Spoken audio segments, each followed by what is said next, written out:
शुभकामना मन्तव्यका लागि विशिष्ट अतिथि सम्माननीय प्रधानमन्त्रीज्यू समक्ष हार्दिक अनुरोध गर्दछु।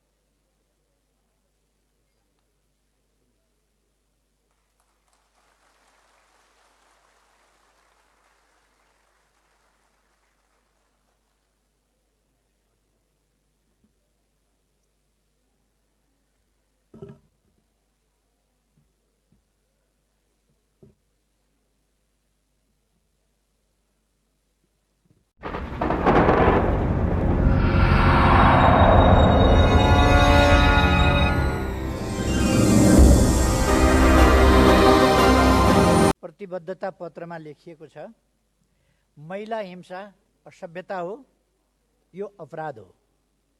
महिला हिंसालाई रोकौं।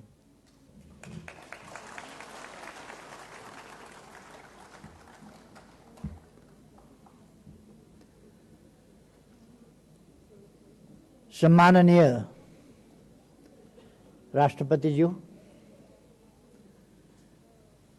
माननीय महिला बाल बालिका एवं ज्येष्ठ नागरिक मन्त्रीज्यू, मञ्चमा आसीन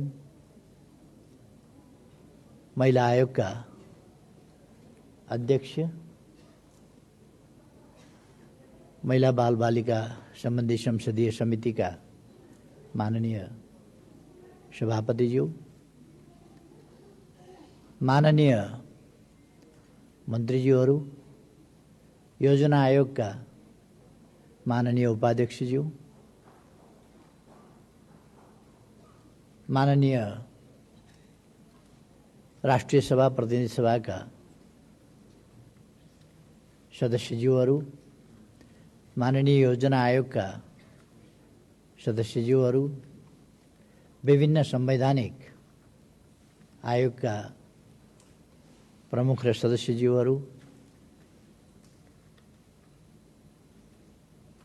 विभिन्न सङ्घ संस्थाका प्रतिनिधि मित्रहरू, राष्ट्रसेवक सम्पूर्ण मित्रहरू,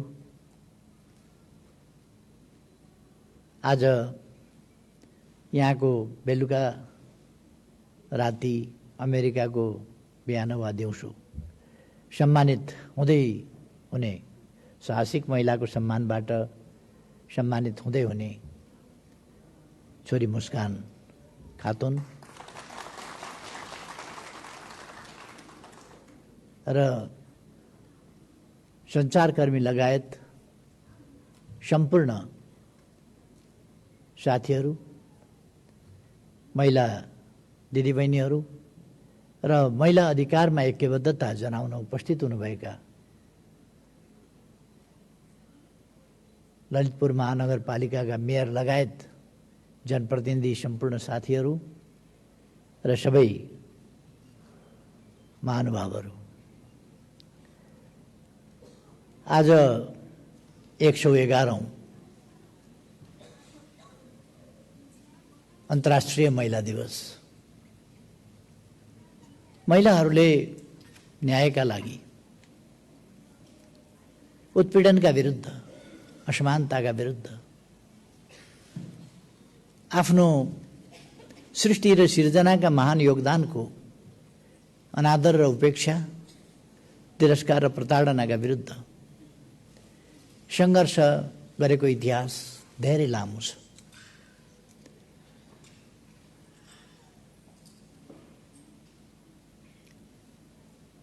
यो महिला प्रधान, मातृ प्रधान बनिने समाज पनि सुखमय थिएन। बहुत पछौटे समाज थियो भन्ने मात्रै त्यो नारी प्रधान हो, तर त्यसमा कुनै सुविधा थिएनन्, केही पनि थिएन, अत्यन्त कष्टपूर्ण, आमा मात्रै चिन्ने जमानाको कुरा हो त्यो। त्यसकारण त्यसप्रति पनि हामी खासै गौरव गर्न सक्दैनौँ। त्यो एउटा पछौटे समाज थियो। त्यस यताको सिंह हो मानव जातिको इतिहास, मानव सभ्यताको इतिहासमा महिलाहरूले वास्तविक पाउनुपर्ने, जसका हकदार महिलाहरू हुन्, त्यसको सम्मान, त्यसको कदर, त्यसप्रतिको न्याय प्राप्त गर्न सकेनन् र त्यसका विरुद्ध धेरै आँसु बगाए।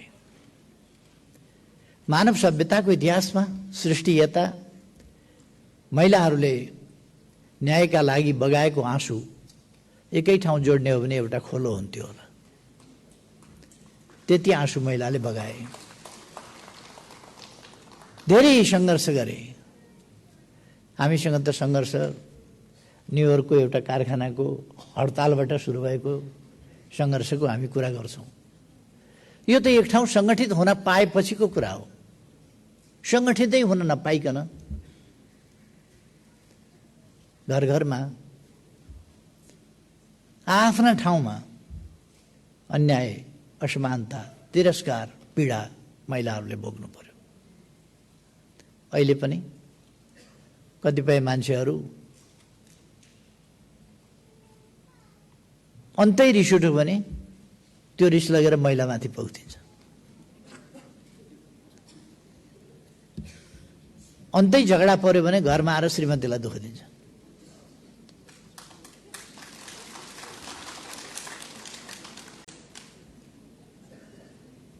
यो स्थिति सोचे भन्दा गम्भीर छ। यस समस्याको गहिराई सोचे भन्दा बढी छ। यसको समाधानको जटिलता सोचे भन्दा बढी छ। त्यसकारण हामीले परिवर्तन त ल्याएका छौँ,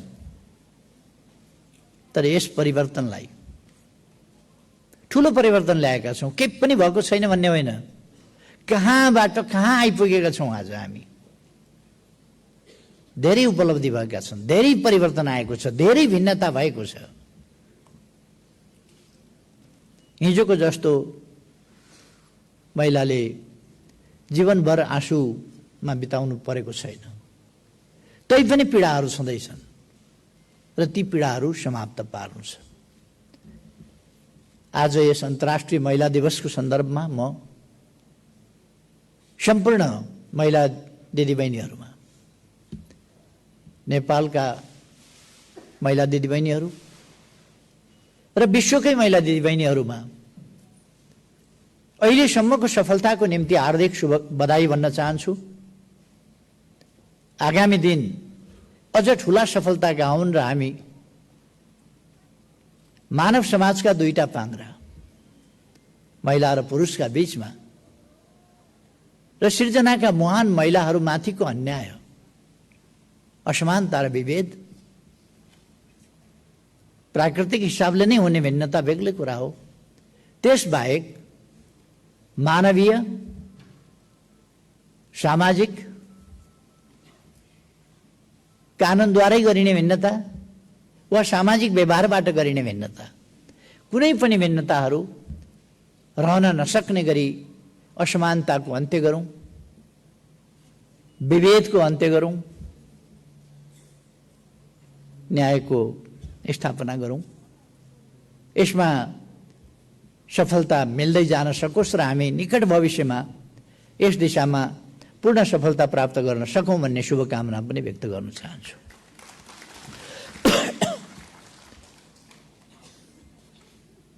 हामीले महिलामाथिको भेदभावलाई असभ्यता हो भनेका छौँ। हरेकले बुझ्नु पर्दछ, महिलामाथि भेदभाव गरिन्छ भने, महिलालाई अपमान गरिन्छ भने त्यो असभ्यता हो। कसैले महिलालाई अपमान गरेर आफ्नो कद बढेको छ भन्ने ठान्छ भने त्यो सभ्यताको श्रेणीमा उठ्याइरहन्छ भन्ने बुझ्नुपर्छ। त्यो असभ्य छ। सभ्यता समानतामा निर्भर गर्छ। असमानता मानिसले मानिसलाई गर्ने अपमानमा सभ्यता रहेको हुँदैन, त्यहाँ असभ्यता हुन्छ। त्यसकारण अझ आफ्नै आमामाथि गरिने, प्रकारान्तरले हरेक महिला आमा हुन्, आफ्नै आमामाथि गरिने अपमान, हरेक मानिस महिला होस् कि पुरुष महिलाको छोरो हो र महिलामाथि नै अपमान गर्छ भने असभ्य हो। डिग्रीधारी हुन सक्छ, ओहदाधारी हुन सक्छ, तर उसले सभ्यता चाहिँ धारण गरेका छैन वा गर्न सकेका छैन। अरू जे धारण गरे पनि, सम्पत्ति धारण गरे पनि, ओहदा धारण गरे पनि, डिग्री धारण गरे पनि मति धारण गर्न सकेका छैन भने के धारण गर्यो?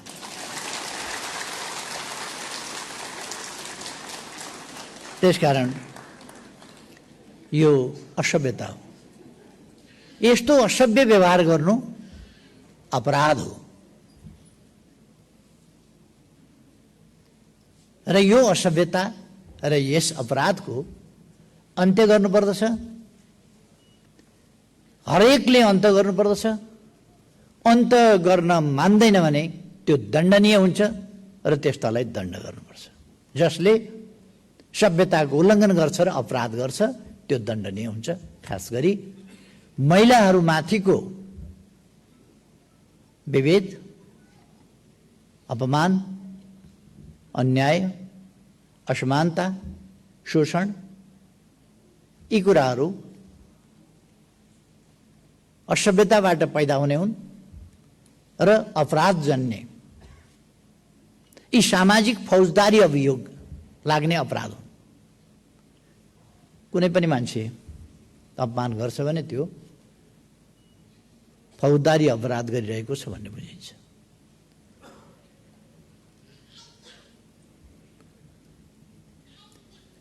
अब यति बेला म सिंघी समाजमा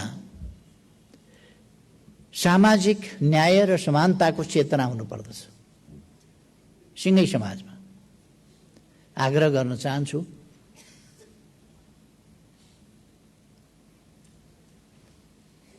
कसैमाथि पनि हिंसा हुनु हुँदैन, कसैको पनि अपमान गरिनु हुँदैन, कसैलाई पनि शोषण गर्नु हुँदैन। भिन्नता हुन्छ, भेदभाव हुनु हुँदैन। भिन्नता र भेदभावमा फरक छ। भिन्नता हुन्छ तर भेदभाव हुनु हुँदैन।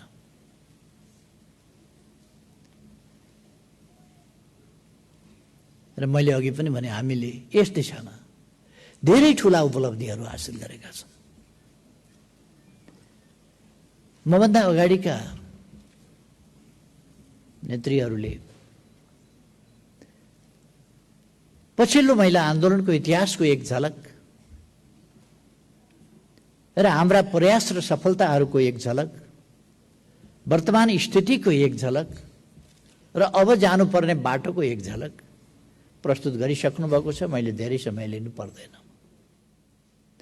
मैले फेरि क्लारा जेटकिनबाट सुरु गर्ने या न्युयोर्कको महिला आन्दोलनबाट सुरु गर्ने आवश्यकता रहेन, किन साथीहरूले भनिसक्नु हो इतिहास। म हाम्रो देशकै सन्दर्भमा, हाम्रो देश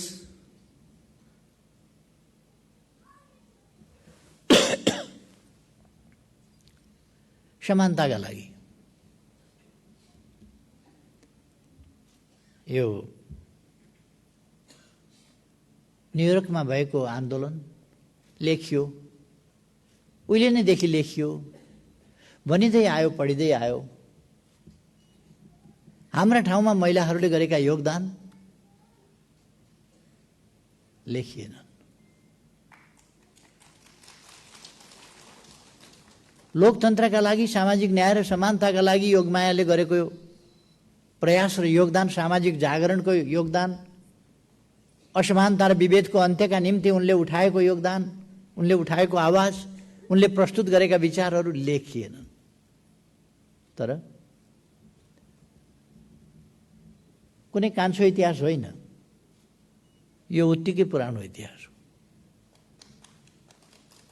त्योभन्दा अघि कति दिदीबहिनीहरूले, कति आमाहरूले, कति हजुरआमाहरूले, कति पर हजुरआमाहरूले यस्ता आवाज उठाए, लेखिएनन्। हाम्रोमा त भएको पनि बिर्सिँदै जाने स्थिति बन्यो।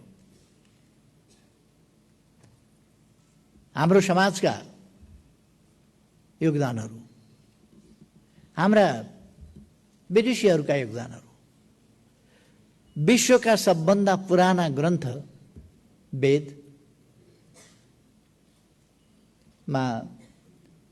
नारी चिन्तनहरू आएका छन्।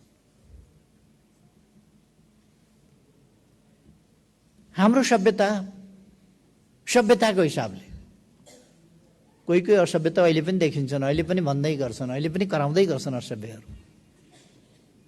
तर सभ्यताको हिसाबले हाम्रो यत्र पूज्यन्ते नारीस्तु तत्र रमन्ते देवता, जहाँ महिलाहरूको पूजा हुन्छ भनेको सम्मान गरिन्छ, त्यहाँ देवता रमाउँछन् भन्ने मान्यताको समाज हो हाम्रो समाज।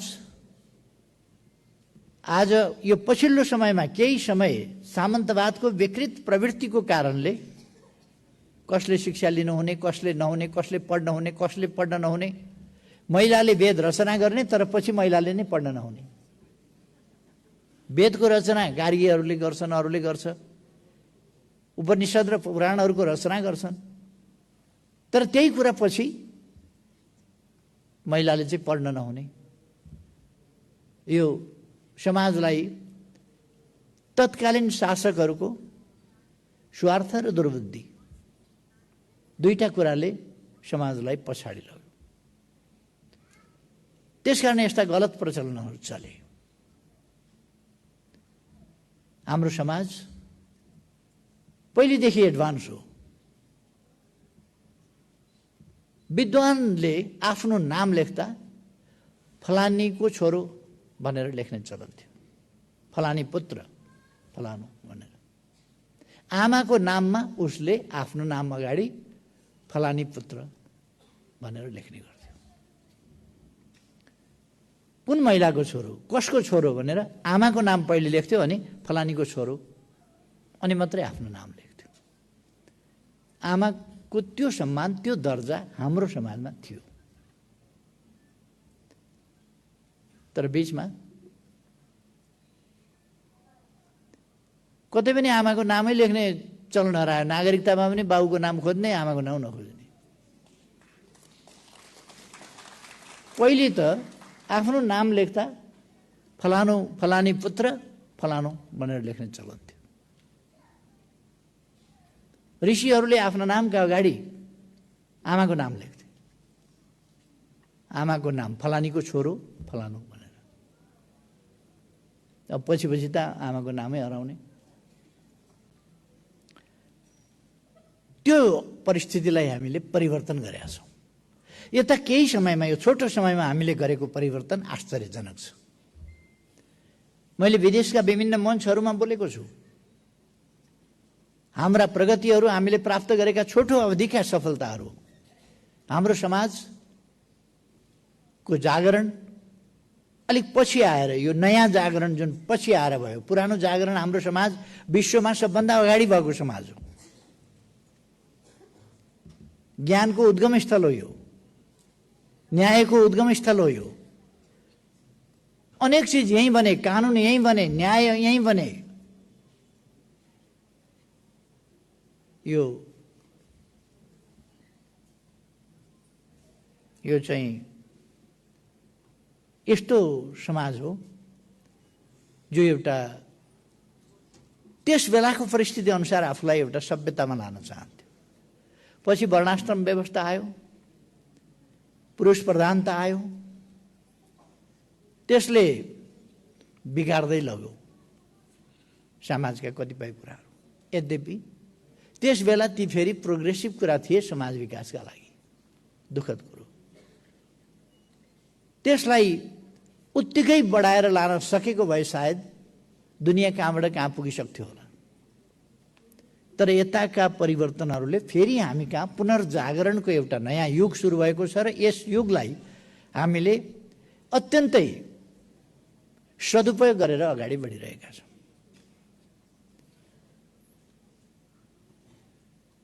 हाम्रो समाज कट्टरपन्थी पुरातनवादी समाज होइन। 2008 साल भनेको 1952, 51 मा अथवा 7 सालमा परिवर्तन भयो। यहाँ राणा शासनको अन्त्य भयो, खुल्ला समाज आयो 7 सालमा। 8 सालमा पहिलो नगरको चुनाव हुँदा महिलाहरूले भोट हाल्न पाउँदैन भनेर कसैले पनि भनेन। महिलाहरू मतदानमा सहभागी भए, उम्मेदवार भए। मतदान, महिलाको मताधिकार हुन्छ कि हुँदैन भने त बहस पनि चल्न परेन नेपाली समाजमा। महिलाहरू नागरिकको हैसियतमा मतदानमा सहभागी भए 2008 सालमा। यो 1952 को कुरा हो। धेरैवटा विकसित देशहरू पछिसम्म पनि त्यहाँका महिलाहरू मताधिकारका लागि लडिरहेका थिए। कुनै देशप्रति मैले कुनै लक्षित गर्न खोजे होइन, तर धेरै विकसित एडभान्स अमेरिकामा महिलाहरूले मताधिकार सायद 1965 मा प्राप्त गरेका थिए, अथवा नेपालभन्दा 13 वर्षपछि मात्रै अमेरिकामा महिलाहरूले मतदानको अधिकार पाएका थिए। किनभने नेपालले त्यति बेला मात्रै किन पायो भने त्यस बेलासम्म त नेपालमा जहानिया शासन थियो, चुनाव हुँदैन थियो। जहिले चुनाव भयो महिलाहरूले सहभागी हुन पाए, तर अमेरिकामा चुनाव हुने गर्थ्यो, महिलाहरूले भोट हाल्न पाउँदैनथे। यस्ता थुप्रै उदाहरणहरू छन्।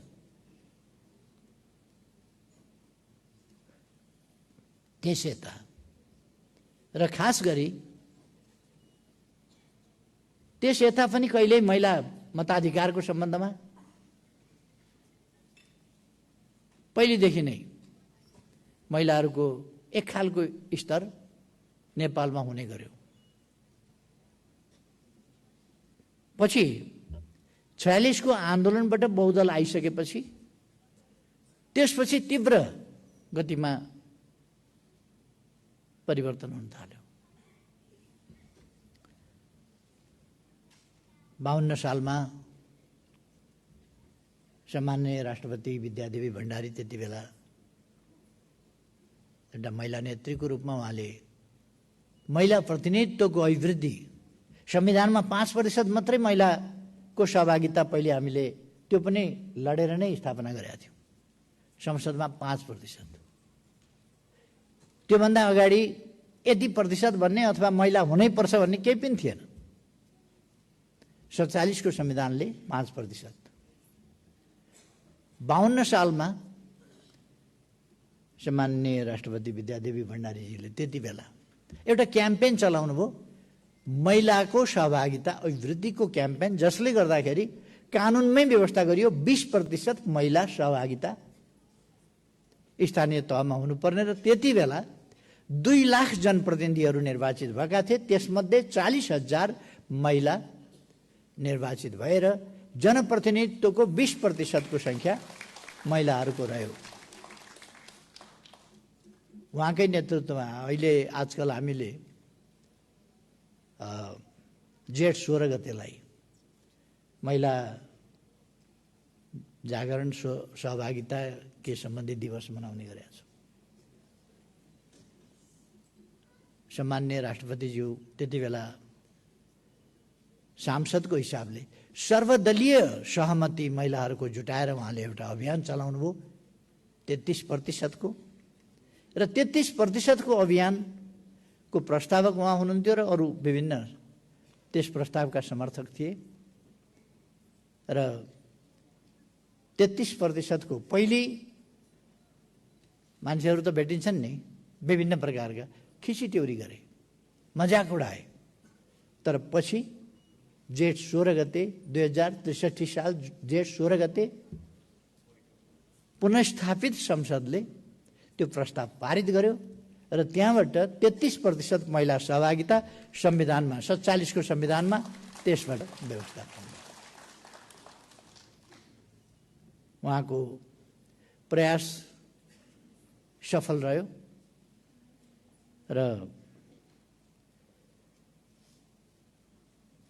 त्यस प्रयासमा मैले आफूले पनि दृढ समर्थन गर्न पाएको र त्यस प्रयासमा आफू पनि साथै योगदान गर्न पाएकोमा मलाई पनि खुसी लागेको छ। मैले पनि त्यसमा बल दिने साथ दिने काम गरेको थिएँ। अरू थुप्रै साथीहरूले त्यसमा साथ सहयोग दिनुभएको थियो। देशले आवाज उठाएको थियो, त्यसै कारण संसदले त्यो सुन्न पर्यो र त्यसलाई घोषणा गर्नु पर्यो। त्यहाँबाट आज हामी विश्वका विभिन्न मञ्चहरूमा जाँदाखेरि गौरवका साथ भन्न सक्छौँ केही देशहरू बाहेक, क्युबा र केही स्क्यान्डिनेभियन देशहरू, ती देशहरू बाहेक अरूतिर भन्ने हो भने हाम्रो तुलनामा विकसित देशहरू पनि हाम्रो तुलनामा 40% महिला सहभागिता, राष्ट्रिय स्तरमा भन्ने हो भने सबै तहमा मिलाएर भन्ने हो भने 41% महिला सहभागिता हाम्रो देशमा छ। दुनियाँका बहुत कम देशहरूमा मात्रै महिला प्रतिनिधित्व को 40%, 41% अथवा 40% भन्दा माथि महिला सहभागिता धेरै देशहरूमा छैन। यो हामीले आफ्नो सफलता भन्दाखेरि अरू देशका मानिसहरू आश्चर्यचकित पनि हुन्छन्, यति ठुलो सफलता पाइरहेको छ भनेर। हामीले यो सफलता प्राप्त गरेका छौँ। बालिकाहरूको स्कुल भर्ना दर लगभग 7% छ। हिजोको जस्तो बालिकाहरूले स्कुल छोड्ने ड्रप आउटको सङ्ख्या त्यस्तो प्रतिकूल अवस्थामा छैन। आज बालिकाहरू छोडिरहेका छैनन् स्कुल, उनीहरू पढाइ अगाडि बढाउँछन् र अहिले महिलाहरूको प्रतिभा विभिन्न ढङ्गले विभिन्न क्षेत्रमा प्रस्फुटित हुन थालेको छ। अहिले हामी चाहे विश्वविद्यालयका रेकर्डहरू हेरौँ या क्याम्पसहरूका रेकर्डहरू हेरौँ, विभिन्न क्याम्पसका रेकर्डहरू हेरौँ, ती ठाउँहरूमा महिलाहरूले बालकलाई बालिकाले उछिनेका छन्, युवामा पनि महिला युवाहरूले उछिनेका छन् विभिन्न ठाउँहरूमा। त्यसकारण त्यो शारीरिक हिसाबले नै जुन कुराहरू हामीले स्वीकार्नुपर्छ ती बाहेक अरू आफ्नो क्षेत्रबाट गर्न सक्ने खालका प्रतिस्पर्धाहरूमा धेरै अगाडि छ। त्यसकारण महिलाले केही गर्न सक्दैनन् भन्ने होइन, पुरुषले पनि केही गर्न सक्दैनन्। गर्न नसक्ने कुराहरू छन् नि त पुरुषका पनि थुप्रै, त्यो चाहिँ दुर्बलता नहुने। महिलाले चाहिँ कुनै कुनै गर्न सकेन भने म त हामी महिला बराबर छौँ, जे पनि गर्न सक्छौँ भन्दिनँ। कोही कोही कुरामा हामी महिलाभन्दा अब पछाडि नै छौँ प्राकृतिक हिसाबले नै, के गर्छ। अनि महिला प्राकृतिक हिसाबले नै कुनै कारणले कुनै कुरामा पछाडि रह्यो भने त्यसलाई समाजको एउटा समग्रतामा बुझ्नुपर्छ। प्रकृतिको सृष्टिको निम्ति यी कुराहरू भएका होलान् भन्ने कुरा बुझ्नुपर्छ र हामीले एउटा समानताको बाटोमा अगाडि बढ्ने कुरालाई ध्यान दिनुपर्छ।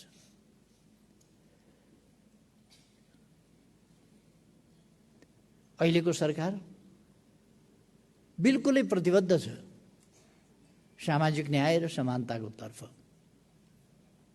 काम गर्न र सफलताका लागि काम गर्न।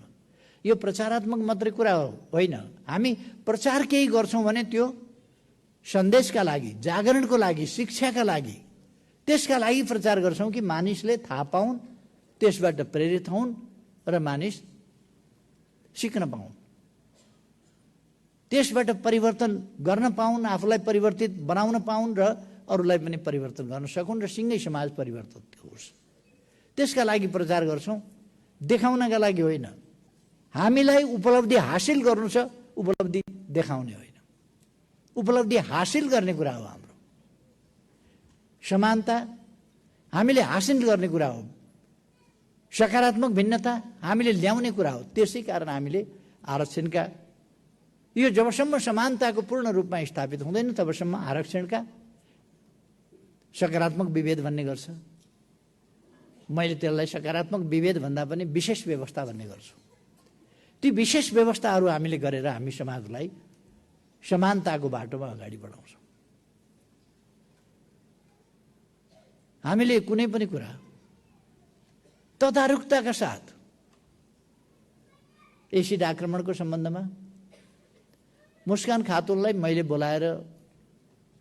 बोलाएर भेटेर कुराहरू सुनेको हुँ। मुस्कान खातुनका मागहरू सुनेको हुँ।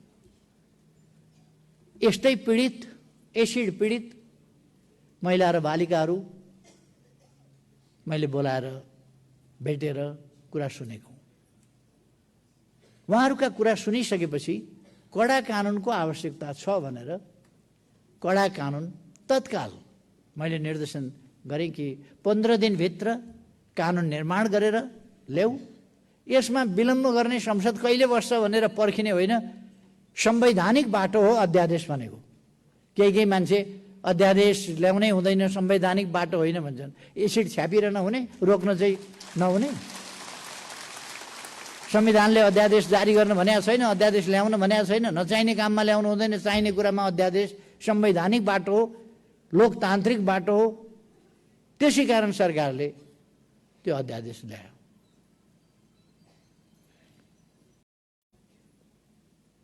कसैले भोगाउने दुस्साहस नगरोस्। एसिड जन्य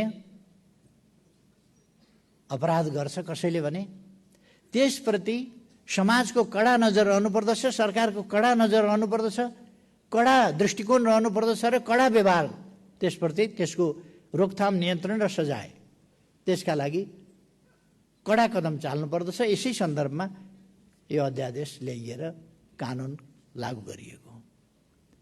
अघि भर्खरै सभापति महिला बालबालिका सम्बन्धी समितिका सभापतिजीले भन्नुभयो, दुःखको कुरा।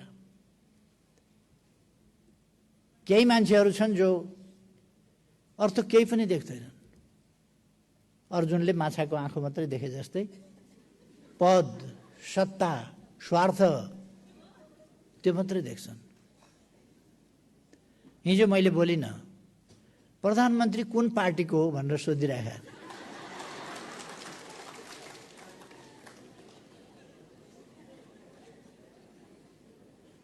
अब मैले उहाँहरूलाई सोध्न नपरोस् तपाईँ कुन पार्टीको हो। उहाँहरूले मलाई नेकपाको साधारण सदस्यबाट पनि निकाल्नु भएको थियो। म साधारण सदस्य पनि होइन नेकपाको। अदालतले भन्यो म कुन पार्टीको सदस्य हो, कुन पार्टीको अध्यक्ष हो। अदालतले भनेको पनि नसुन्ने लक्ष्मीप्रसाद देवकोटाले भने जस्तो दर्शन किन्तु कहीँ दिँदैन चर्म चक्षुले कानामा भने जस्तै। देख्नै नसक्ने, देख्नै नखोज्ने, आँखा भएर के गर्ने, कान भएर के गर्ने, सुन्नै नसक्ने। त्यो जन्मदैको दोष पनि होइन, कुनै रोग बिमारको दोष होइन, तर सुनिराखेको छ तर पनि सुन्दैन, देखिराखेको छ तै पनि देख्दैन। अब हुँदा हुँदा प्रधानमन्त्री कुन पार्टीको हो जानकारी पाऊँ भनेर सर्वोच्च अदालतमा सोध्न जाऊ कुन पार्टी। खैर, तिनै मान्छेहरूले समस्या पैदा गरे। लडाइँ गरेर मुद्दा लडेर यति बेला चुनावमा जान्थ्यो देश, चुनावपछि एउटा राम्रो सरकार बन्थ्यो, त्यसलाई रोके मुद्दा हालेर। अनि संसद पुनर्स्थापना किन गरे रहेछ भन्दा उफ्रिन, नारा लाउन, कराउन, अध्यादेश पेश गर्न नदिन, एसिड आक्रमणका विरुद्धको कानुन पास गर्न नदिन, त्यसका लागि पो बोलाएको रहेछ। संसद पुनर्स्थापना भयो, ठिक छ, अदालतको आदेशलाई हामी मान्छौँ, पुनर्स्थापना भयो। अब पुनर्स्थापित संसदलाई देशका समस्याका बारेमा, जनताका समस्याका बारेमा छलफल गर्ने थलो बनाऊ। ती समस्याको समाधान कसरी गर्ने त्यसको छलफल गर्ने थलो बनाऊ। छलफल गर्दा माननीय भनेर अगाडि लेखिया हुन्छ, माननीय भनेर लेखिए जस्तै, माननीयले बोल्ने भाषा जस्तै बोलेर छलफल गरौँ न।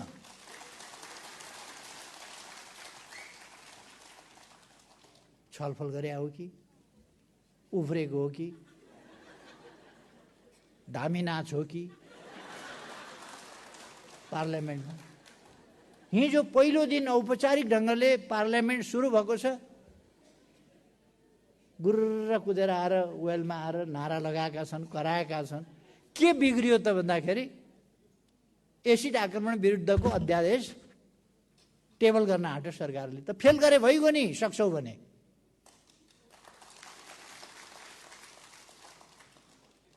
फेल गर्ने आँट कसैको छ? फेल गर्ने आँट छैन। त्यसकारण त्यो मन पनि परेको छैन, फेल गर्ने आँट पनि छैन। त्यसकारण वेल घेरेर अध्यादेश पेश गर्न पाइँदैन भनेर नाराबाजी, प्रतिनिधि सभा पुनर्स्थापना हुनुपर्छ भनेर मुद्दा लडेर, झगडियाले जस्तो मुद्दा लडेर, सिमानाको झगडा जस्तो राजनीतिक फैसला जे होस्, मुद्दा लडेर आइसकेपछि ताज्जुब देखियो। एउटा फैसला अदालतको जय जयकार, अर्को फैसला के फैसला गरे आइयो? राजनीतिमा हात हाल्न पाइन्छ? अर्को फैसला अदालतको फैसला मान्ने भनेपछि मान्ने। शक्ति पृथकीकरणको सिद्धान्त, स्वतन्त्र न्यायालय, न्यायालयका फैसलाहरूको सम्मान गर्नुपर्छ भनेपछि मेरो पक्षमा भए सम्मान गर्ने, पक्षमा भएन भने अब मैले त जुन पनि मुद्दा हारिराखेको छु, सम्मान गरेको छु, त्यसको कार्यान्वयन गर्ने भनेको छु। मैले प्रतिनिधि सभा विघटन गरेँ, दुर्दिन देख्नु थियो, पुनर्स्थापित भयो। प्रतिनिधि सभा पुनर्स्थापना भयो, चुनावमा जाने बेलामा नारा जुट हेर्नुहोस् त, एकातिर एक थरी गुर्र कुद्छन्, अर्को थरी गुर्र बाहिर निस्किन्छन्, अर्को थरी नारा लाउँछन्। संसदको हालत हेर्नुहोस् त, पहिलो घाँसै झिँगा पर्यो भने जस्तो, प्रथम ग्रासै मच्छीका पात, पहिल्यै घाँसमा झिँगा। खैर, यो प्रसङ्ग आएको खालि यो एसिड आक्रमण विरुद्धको अध्यादेश पेश गर्न दिइएन भन्ने प्रसङ्गमा आयो। अरू कुरामा म फेरि उहाँहरूसँग कुनै जुवारी खेल्ने मलाई मन पनि छैन, अर्थ पनि छैन, मतलब पनि छैन। अरू कुरामा मेरो केही भन्नु छैन। तर यो प्रसङ्ग किन आयो भने एसिड आक्रमण विरोधी, त्यसका विरुद्ध त्यसलाई सजाय गर्ने अध्यादेश जब पेश हुन लाग्यो त्यति बेला नेपाली कङ्ग्रेस, मधेसवादी दलहरू कोही कुदेर बाहिर निस्किए। कहाँ हिँड्या हुन्, के हतार थियो थाहा छैन, कुदै कोही वेल घेरेर नारा लगाएर गजबको सेटिङ देखियो, गजबको सेटिङ। मैले धेरै केही भन्दिनँ, कसका भाषण कस्ता थिए, के थिए, कुन ओहदा कुन तहका भाषण कस्ता थिए, त्यतापट्टि पनि म जान्न। तर यस देशलाई कता लाने हो? यस देशको गरिमा, हाम्रो संसदको गरिमा, हाम्रो प्रतिनिधि सभाको गरिमा, हाम्रो सांसदहरूको गरिमा, आफ्नो मर्यादा आफूले कायम गर्नु पर्दैन? हामीले हाम्रो संसदलाई चुनावबाट आउनु पर्थ्यो, नयाँ संसद, यस्तो हालत हुने थिएन। त्यसै कारण मैले विघटन गरेँ। यो हुन्छ भनेर यही देखेर कमसेकम मेरै मेख मार्न पनि हिजो त चुप लाएर त बस्नु पर्थ्यो। मेरै मेख मार्न पनि नि हामीले मुद्दा लडेर जितेर प्रतिनिधि सभा फर्काएपछि यति शान्त भएर त चल्छ नि भन्ने त देखाउनु पर्थ्यो नि। हेर्नुहोस् त हालत। खैर,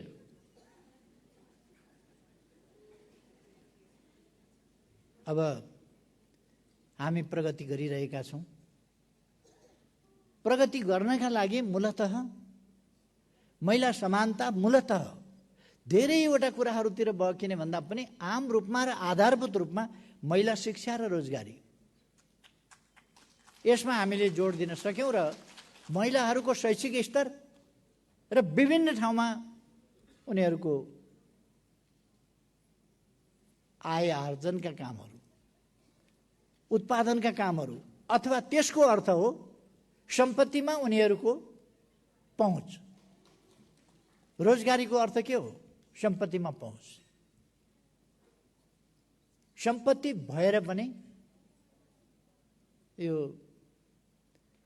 श्रीमानका हातमा सम्पत्ति छ,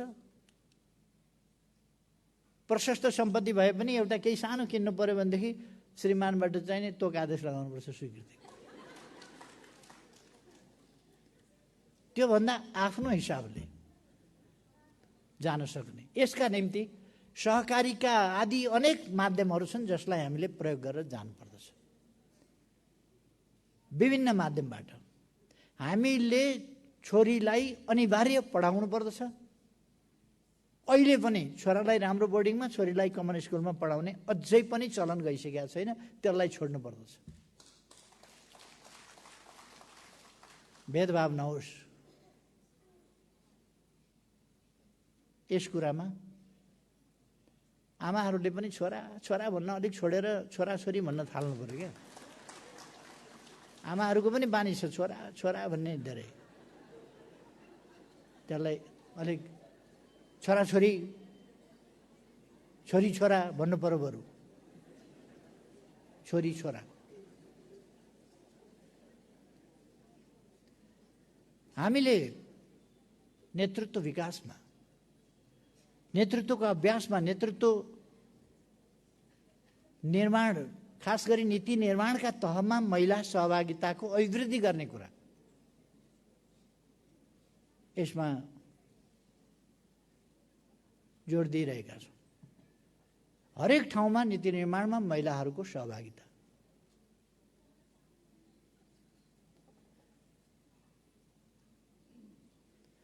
यसरी टम्म महिला अगाडि बस्ने,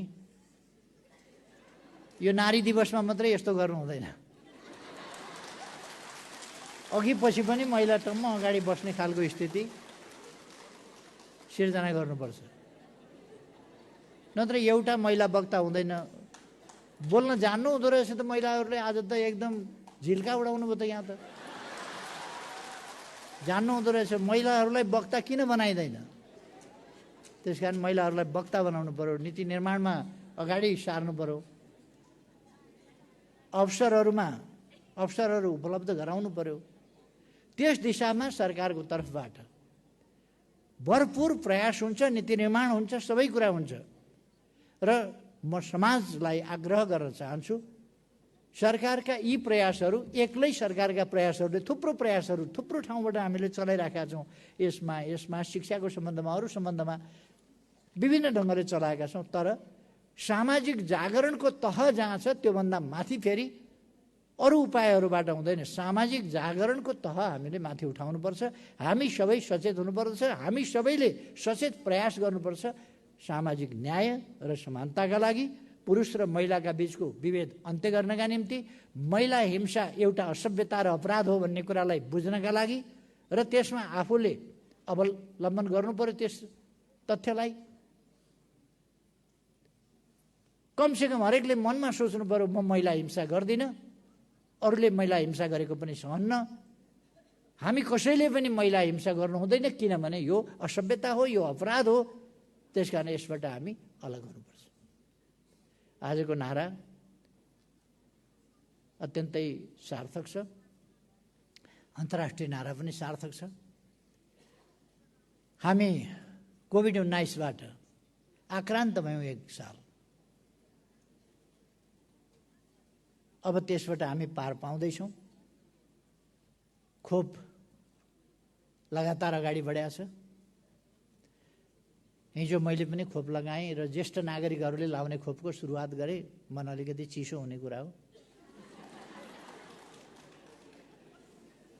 ज्येष्ठ नागरिक भएर पहिलो खोप चाहिँ लगाउनु भनेको रमाइलो कुरा होइन। तर पनि हिजो मैले ज्येष्ठ नागरिकको हिसाबले खोप लगाएर सुरु गरेँ।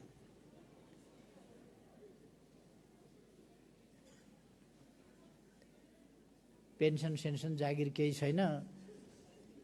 यो सांसदबाट छुट्टी पाइयो भनेदेखि ज्येष्ठ नागरिक भत्ता पाइने उमेर भएछ भन्ने थाहा भयो।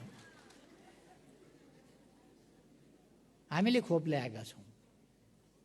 अब कोभिड-19 को लगातार हिजो मात्रै 1,87,000 कि कति हिजो एक दिनमा मात्रै खोप लगाइयो। हिजो मात्रै दैनिक लगभग 2 लाख का हिसाबले, अझ बेलुकासम्म कति लाग्यो त्यो थाहा भइसकेका थिएन। लगभग 2 लाख का दरले दैनिक हामी खोप लगाइरहेका छौँ। 300 भन्दा बढी सेन्टरहरू क्रियाशील छन् खोपका। यसको पनि हामी नियन्त्रण गर्छौँ। धेरै विकसित देशहरूभन्दा हामी अगाडि छौँ यसको नियन्त्रणमा, यसको रोकथाममा। त यस अवसरमा म खास गरी फेरि एकपल्ट सम्पूर्ण दिदीबहिनीहरूमा हार्दिक बधाई र शुभकामना भन्न चाहन्छु यस विशेष दिनको अवसरमा। 111औं अन्तर्राष्ट्रिय महिला दिवसको सन्दर्भमा र सम्पूर्ण पुरुष दाजुभाइ दिदीबहिनीहरूलाई पनि महिलाहरूका नहेपे हुन्थ्यो, अपमान नगरे हुन्थ्यो, अन्याय अत्याचार नगरे हुन्थ्यो भन्ने आग्रह नाजायज होइनन्, जायज हुन्। ती आग्रहलाई सम्मान गर्न म सबै साथीहरूलाई, पुरुष साथीहरूलाई आग्रह गर्न चाहन्छु र सुझाव पनि दिन चाहन्छु। फेरि एकपल्ट मुस्कान खातुनलाई बधाई भन्न चाहन्छु र यस आयोजनाका लागि मन्त्रालयलाई विशेष धन्यवाद भन्न चाहन्छु। मलाई पनि यहाँ आमन्त्रण गर्नुभयो। म खुसी व्यक्त गर्दै, धन्यवाद भन्दै, सबैमा शुभकामनाका साथ आफ्नो मन्तव्य टुङ्ग्याउँछु। धन्यवाद।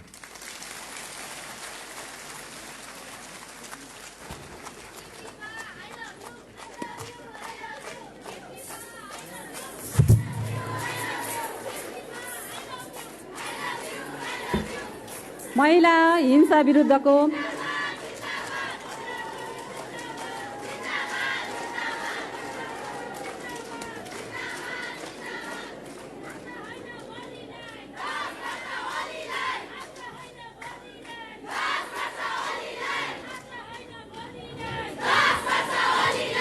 महिला हिंसा विरुद्धको नेपाल सरकारको प्रतिबद्धता वाचन गरिदिनु भएकोमा र शुभकामना मन्तव्य राखिदिनु भएकोमा आजका विशिष्ट अतिथि सम्माननीय प्रधानमन्त्रीज्यू समक्ष म हार्दिक आभार तथा कृतज्ञता प्रकट गर्न चाहन्छु।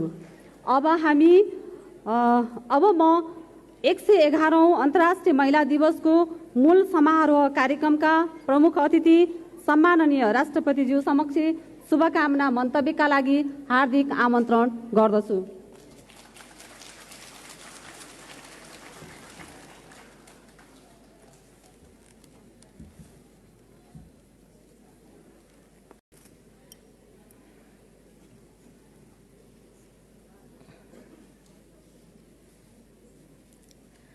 सम्माननीय प्रधानमन्त्री,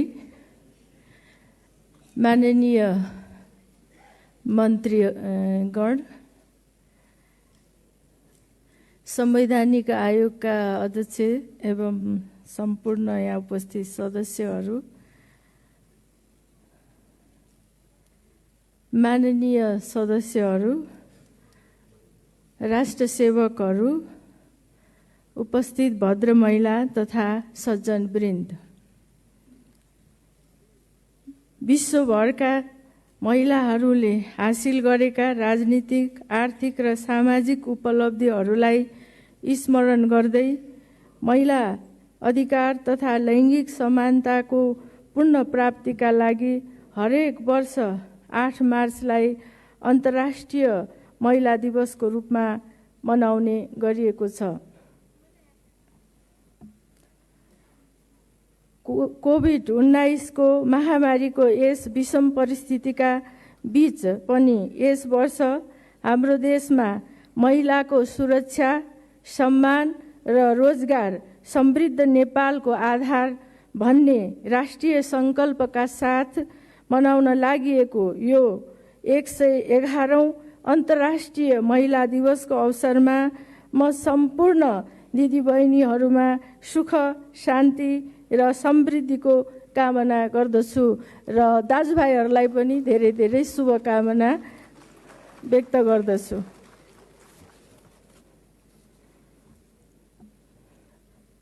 महिला हक अधिकार स्थापित गर्न तथा महिला हिंसा न्यूनीकरण गर्न राष्ट्रिय तथा अन्तर्राष्ट्रिय स्तरमा विभिन्न प्रयासहरू भएका छन्।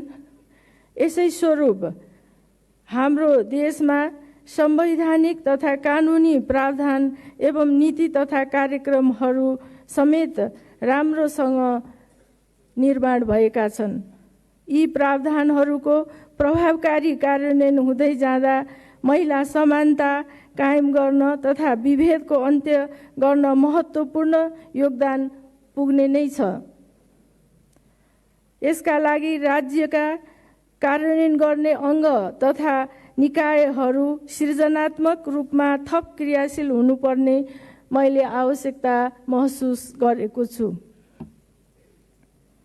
लैङ्गिक समानताका लागि हालसम्मका प्रयासहरूले महिलाको राजनीतिक तथा प्रशासनिक प्रतिनिधित्व उल्लेखनीय रूपमा बढिरहेको छ। शिक्षा, स्वास्थ्य, सम्पत्तिमाथिको स्वामित्व तथा श्रम सहभागितामा सकारात्मक परिवर्तन भएका छन्।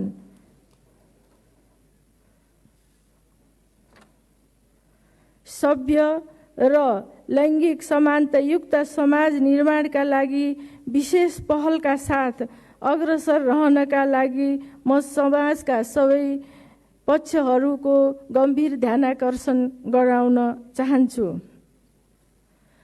आर्थिक समानता बिना सामाजिक तथा सांस्कृतिक विभेदको अन्त्य हुन सक्दैन। यसका लागि संविधानले मार्गदर्शन गरेको न्याय र समानतामा आधारित समाजवाद उन्मुख अर्थतन्त्र निर्माण गर्नुपर्ने आवश्यकतामा पनि म यो समारोहमा जोड दिन चाहन्छु। जनसङ्ख्याको आधा हिस्सामा रहेको महिला र पुरुष दुवै यस महान कार्यमा संलग्न हुनुपर्दछ भन्ने मलाई लाग्दछ।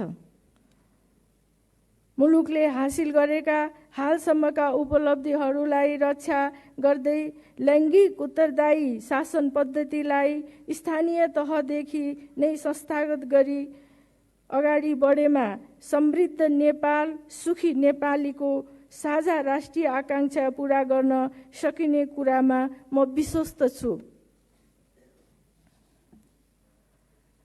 सरकारले लैङ्गिक विभेदको अवस्थालाई अन्त्य गर्ने उद्देश्यका साथ राष्ट्रिय लैङ्गिक समानता नीति 2077 जारी गरेकोमा म खुसी व्यक्त गर्न चाहन्छु र सरकारलाई धेरै धेरै धन्यवाद दिन चाहन्छु।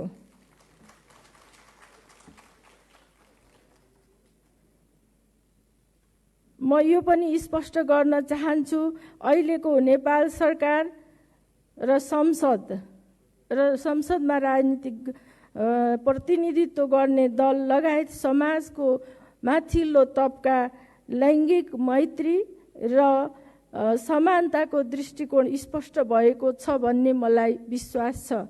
तर नीतिहरू, हामीले अङ्गीकार गरेका नीतिहरू कार्यान्वयन गर्नमा केही समस्या र अवरोधहरू देखिएको छ। यो समाजको मनोविज्ञान होला भन्ने जस्तो मलाई लाग्दछ र यो महिलाप्रतिको हेर्ने जो दृष्टिकोण छ, एउटा परम्परादेखिको हेय भावले हेर्ने र असमानताको दृष्टिकोण छ, यसलाई परिवर्तन गर्न चेतनामूलक कार्यक्रम र यो समाजको मनोविज्ञानलाई नै परिवर्तन गर्ने गरी हामीले सङ्घर्ष गर्नुपर्ने हुन्छ। थुप्रै यस्ता दृष्टान्तहरू छन् जसले गर्दा छोरा र छोरीको बीचमा विभेद देखिन्छ। यो कुरालाई अन्त्य गर्नको निमित्त यो उपस्थिति पर्याप्त हो भन्ने मलाई यहाँ लाग्दछ। तर यति हुँदाहुँदै पनि कार्यान्वयन तहमा हुने ढिला सुस्ती र अवरोधको कारणले गर्दाखेरि छोरा र छोरीहरूको बीचमा ठुलो भेदभाव नै अहिले पनि विद्यमान रहेको छ। परिवार र समाजमा छोरा र छोरी दुवै सन्तान समान हुन् भन्ने दृष्टिकोणलाई आत्मसात गर्दै अघि बढेको अवस्थामा नै वास्तविक महिला समानता कायम हुनेछ भन्ने मलाई लाग्दछ। यसबाट महिलाप्रति हुने हिंसा र विभेद न्यूनीकरण हुँदै अन्ततः सिङ्गो समाज नै समतामूलक र सभ्य हुने भएकाले सम्बद्ध सबै पक्षले संवेदनशील हुनु पर्दछ। तेजाब आक्रमण विरुद्ध साहसिक अभियान सञ्चालन गर्ने किशोरी मुस्कान खातुनलाई नेपाल सरकार सहित अन्तर्राष्ट्रिय सङ्घ संस्थाले समेत प्रशंसा र सम्मान गरेकोमा म खुसी व्यक्त गर्छु र किशोरी मुस्कान खातुनलाई फेरि पनि धेरै धेरै बधाई दिन चाहन्छु। साथै हिंसामुक्त समाज निर्माण गर्ने उहाँको अभियानको निरन्तरताको लागि पनि म शुभकामना दिन चाहन्छु। अन्त्यमा यस दिवसले सामाजिक संरचना र सोचमा परिवर्तन गर्दै महिलाको सुरक्षा, सम्मान र लैङ्गिक समानतायुक्त समाज निर्माणमा अग्रसर रहन सबैलाई प्रेरणा मिलोस् भन्ने शुभकामना व्यक्त गर्दछु। धन्यवाद।